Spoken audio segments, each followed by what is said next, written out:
Daily use word meaning sentence. मुझे जाने दो को इंग्लिश में लेट मी गो कहते हैं। रास्ते से हटो को move out of the way कहते हैं।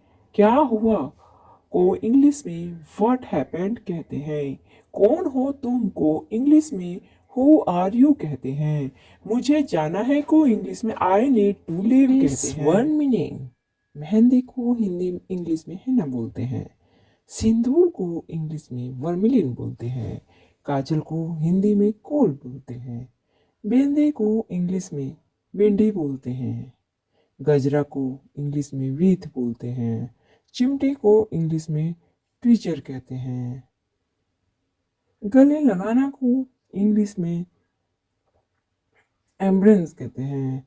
महबूबा को इंग्लिश में बी लव्ड कहते हैं। जीवन साथी को इंग्लिश में स्पोस कहते हैं। चाहत को इंग्लिश में क्रश कहते हैं। जाहिल को इंग्लिश में ग्रोथ कहते हैं। गवार को इंग्लिश में बुरिस्ट कहते हैं। देहाती को इंग्लिश में रूट्स कहते हैं। गधा को इंग्लिश में डंकी कहते हैं। पागल को इंग्लिश में मैड कहते हैं। बेचारा को इंग्लिश में हेल्पलेस कहते हैं। मासूम को इंग्लिश में इनोसेंट बोलते हैं। मंदबुद्धि को इंग्लिश में मौन बोलते हैं। चूड़ी को इंग्लिश में बैंगल बोलते हैं।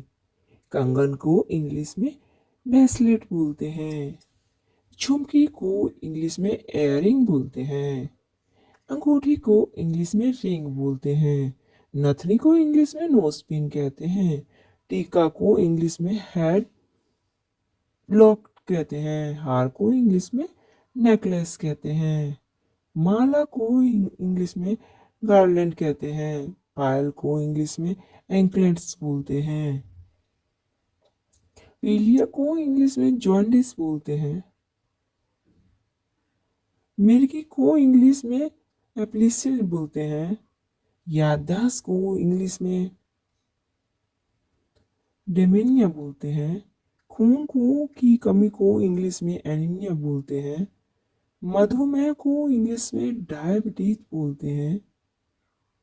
कब्ज को इंग्लिश में कॉन्स्टिपेशन बोलते हैं। बिस्तर लगाना को इंग्लिश में मेक द बेड कहते हैं।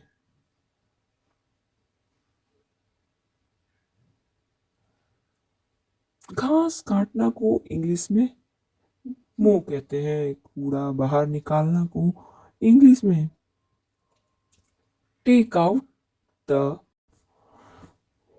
बर्तन धोना को इंग्लिश में द डिशेस कहते हैं। झाड़ू लगाना को इंग्लिश में स्वीप कहते हैं। इस्त्री करना को लीव। लीव छुट्टी को जब हम अपनी मर्जी से छुट्टी लेते हैं तो लीव कहते हैं। हॉलीडे जब कोई कंपनी या संस्था स्वयं हमें छुट्टी देती है तो उसे हॉलीडे कहते हैं। स्विम जब जमीन पर रहने वाले जीव जंतु तैरते हैं तो उसे स्विम कहते हैं। फ्लोट जब समुद्री जीव तैरते हैं तो उसे फ्लोट कहते हैं। लिसन जब आवाज किसी भाषा में ना हो जैसे गाना सुनना वगैरह उसे लिसन कहते हैं। हियर जब आवाज किसी भाषा में ना हो जैसे नदी या झरने की आवाज को हियर कहते हैं। एक्सेप्ट को स्वीकार करना कहते हैं। एक्सेप्ट के सिवाय क्राई तेज आवाज में रोने को कहते हैं। विप चुपचाप रोना। ग्लोमी जब कोई व्यक्ति रोता है अपना दुख प्रकट करे उसे कहते हैं। ग्रीफ जब कोई व्यक्ति अंदर से दुखी हो और रोकर दुख प्रकट ना